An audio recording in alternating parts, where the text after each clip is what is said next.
Assalamualaikum warahmatullahi wabarakatuh. Kami dari kelompok 1 dengan metode materi 4 akan menyampaikan tentang perumusan Pancasila dan juga proklamasi.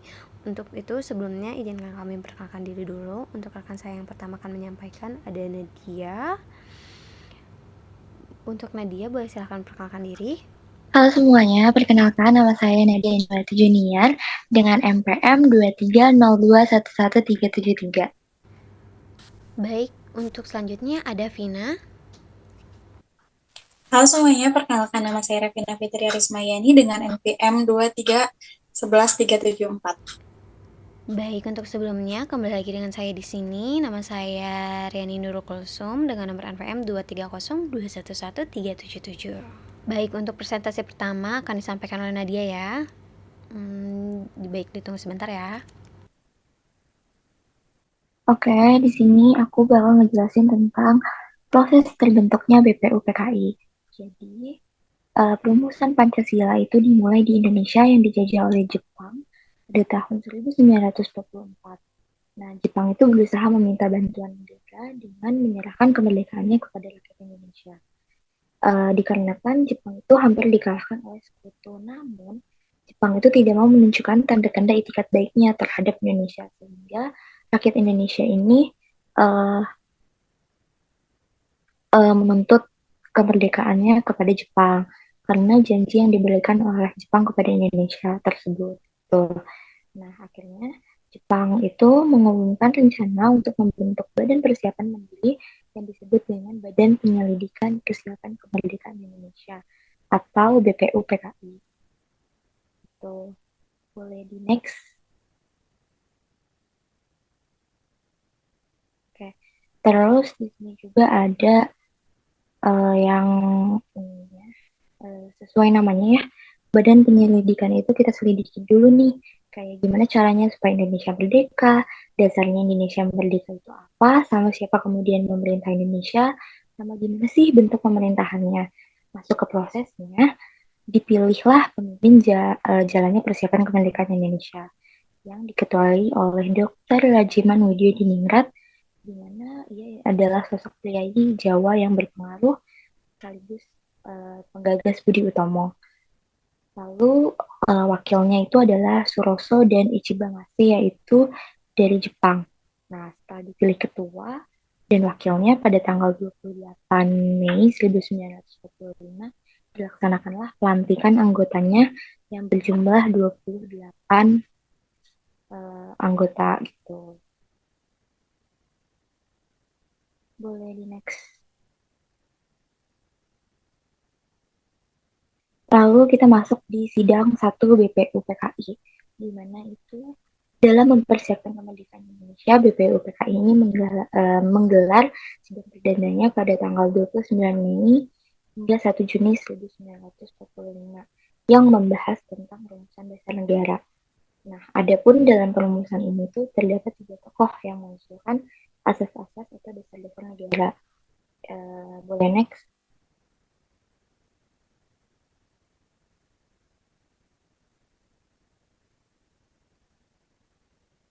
Oke. Okay. Yang pertama itu ada Mr. Muhammad Yamin. Jadi Muhammad Yamin ini mengatakan pemikirannya tentang dasar negara Indonesia dihadapkan sidang BPUPKI pada tanggal 29 Mei 1945, di mana pemikirannya itu diberi judul Asas dan Dasar Negara Kebangsaan Republik Indonesia. Mr. Muhammad Yamin ini menyusulkan dasar negara Indonesia merdeka yang intinya itu ada 5. Yang pertama itu ada pilih kebangsaan, yang kedua pilih kemanusiaan, yang ketiga pilih ketuhanan, yang keempat pilih kerakyatan, dan yang terakhir itu kesejahteraan rakyat. Next, itu ada Mister Supomo. Mister Supomo itu mendapatkan giliran mengemukakan pemikirannya di hadapan sidang BPUPKI pada tanggal 31 Mei 1945, di mana pemikirannya itu berupa penjelasan tentang masalah-masalah yang berhubungan dengan dasar negara Indonesia merdeka. Nah, negara yang akan dibentuk ini hendaklah negara integralistik yang berdasarkan pada persatuan, kekeluargaan, keseimbangan lahir dan batin, musyawarah, sama keadilan sosial.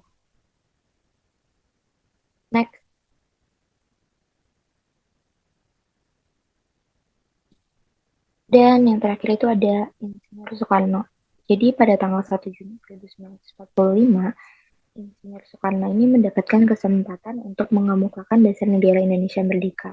Pemikirannya itu terdiri atas 5 asas berikut. Yang pertama itu ada kebangsaan Indonesia, lalu ada internasionalisme atau prinsip kemanusiaan, yang ketiga itu ada mufakat atau demokrasi, dan yang keempat itu ada kesejahteraan sosial, dan yang terakhir itu ketuhanan yang Maha Esa. Next. Lalu di sini ada kutipan dari Insinyur Soekarno pada pidatonya tanggal 1 Juni ya. Namanya bukan Pancadharma, tetapi saya namakan ini dengan petunjuk seorang teman kita ahli bahasa. Namanya adalah Pancasila. Sila artinya asas atau dasar, dan di atas kelima dasar itulah kita mendirikan negara Indonesia kekal dan abadi. Oleh karena itu, setiap tanggal 1 Juni ditetapkan sebagai hari lahir Pancasila.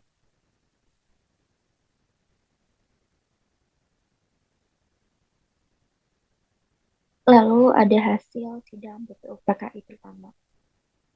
Ditetapkannya Pancasila sebagai nama dasar negara Indonesia dan hingga akhirnya sidang pertama BPUPKI, kesepakatan mengenai rumusan dasar negara masih belum tercapai. Dengan begitu, mereka memutuskan untuk membuat panitia 9 dengan bertujuan menerima dan menengahi berbagai masukan. Di mana panitia 9 ini diketuai oleh Insinyur Soekarno dengan Muhammad Hatta sebagai wakilnya. Adapun anggota-anggotanya yaitu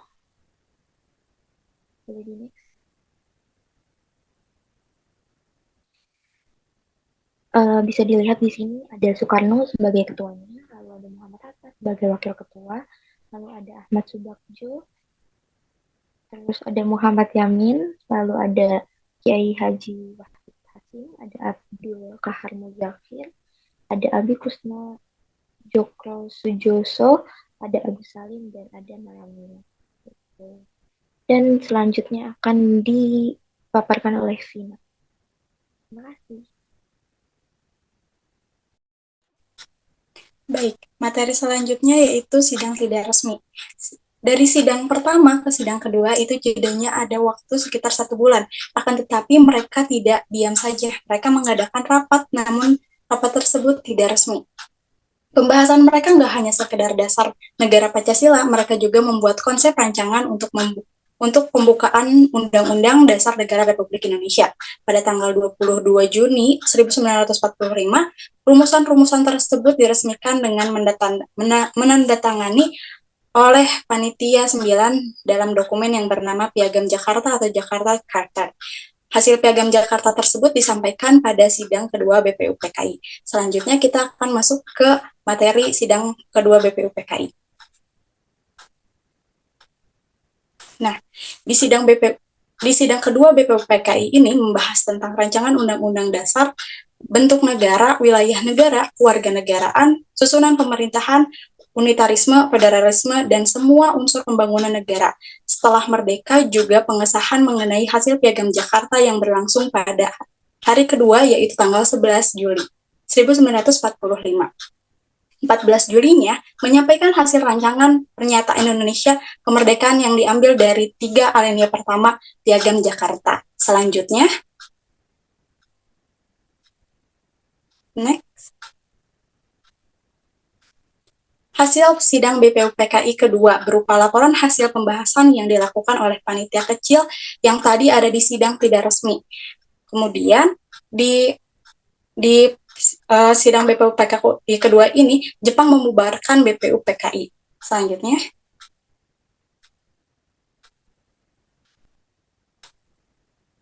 nah, di sini ada proses pembentukan PPKI. Setelah BPUPKI bubar, karena dianggap terlalu cepat dalam menyatakan kemerdekaan, lalu masuklah ke PPKI. Pada tanggal 7 Agustus 1945, PPKI dibentuk guna melanjutkan rencana kesejahteraan yang lebih matang.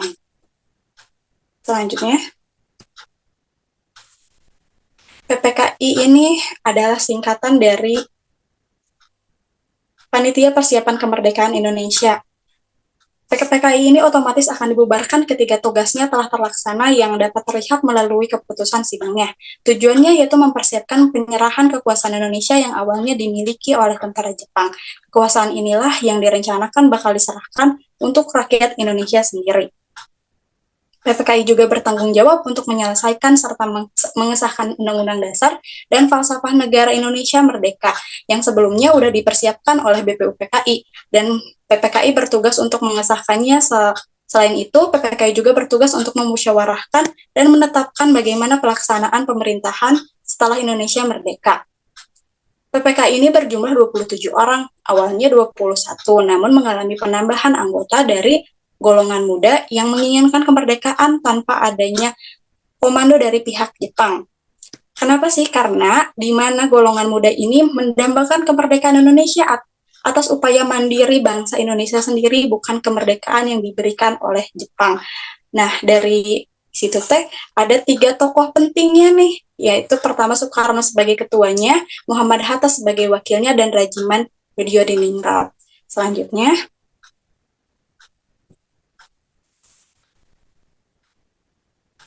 nah, di PPKI ini ada 3 sidang yang pertama ini tanggal 18 Agustus tahun 1945.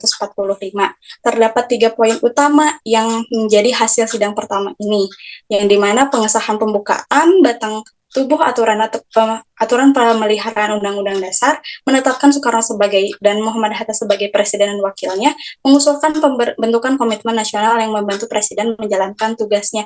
Selanjutnya,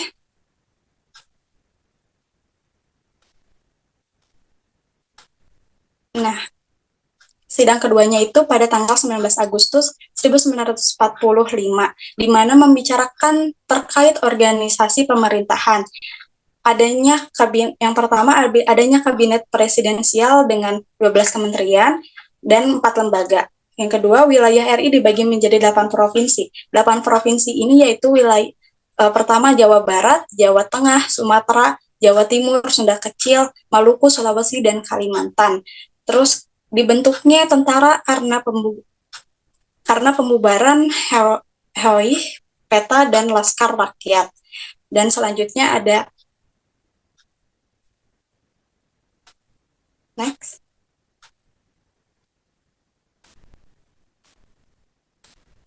Sidang yang ketiga yaitu tanggal 22 Agustus. Tanggal 22 ini, rapat PPKI mendapatkan 3 keputusan, yaitu pembentukan komitmen nasional, partai nasional, dan badan keamanan nasional di tingkat pusat dan daerah.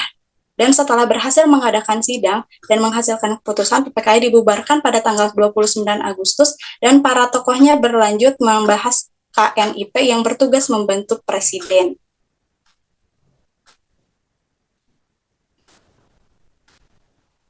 Oke, materi selanjutnya akan disampaikan oleh rekan saya.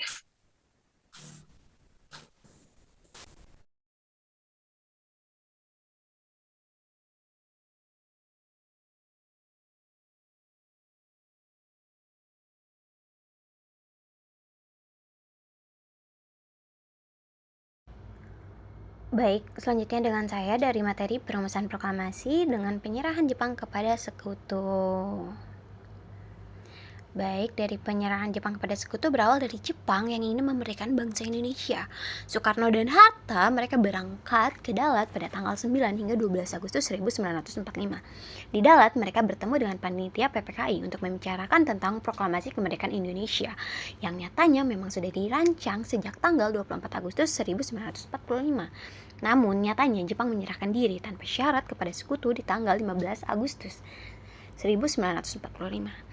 Karena penyerahan itu, akhirnya area Jepang menjadi milik sekutu dan mereka diwajibkan tetap mengurus Indonesia sampai pihak sekutu itu tiba. Sultan Syahrir mendengar kabar tersebut dari radio, dan kemerdekaan Indonesia yang dirancang pada tanggal 24 akhirnya dipercepat, yang menghasilkan adanya argumen tentang golongan tua dan juga golongan muda. Apa itu golongan tua dan muda? Untuk golongan tua, mereka lebih fokus untuk terstruktur dan juga pengakuan bahwa negara Indonesia itu sudah merdeka. Baik, hubungan antara Pancasila dan proklamasi. Dengan hubungan antara fungsi dan peranan bagi bangsa Indonesia bahwa Pancasila merupakan jiwa bangsa Indonesia. Sebagai asas kerohanian dan dasar filsafat negara serta Pancasila merupakan sumber dari segala hukum, pandangan hidup, kesadaran, dan juga cita-cita. Hal ini yang menjadikan pemersatu bangsa Indonesia dan juga keterlakuannya tata tertib hukum bagi bangsa Indonesia dan pokok kaidah yang bersifat fundamental. Sedangkan proklamasi merupakan titik titik kulminasi perjuangan bangsa Indonesia yang bertekad untuk mendekas sesuai nilai dari Pancasila. Karena itu, di antara Pancasila dan proklamasi mempunyai hubungan yang erat, sehingga Pancasila berada nilai-nilai proklamasi yang ada kaitannya dengan Pancasila. Baik, sekian pemaparan materi dari kami. Mohon maaf apabila ada kesalahan dan juga kekurangan kata dan juga pemahaman dalam penyampaian bahasanya. Untuk itu kami ucapkan maaf dan terima kasih. Untuk itu, wassalamualaikum warahmatullahi wabarakatuh.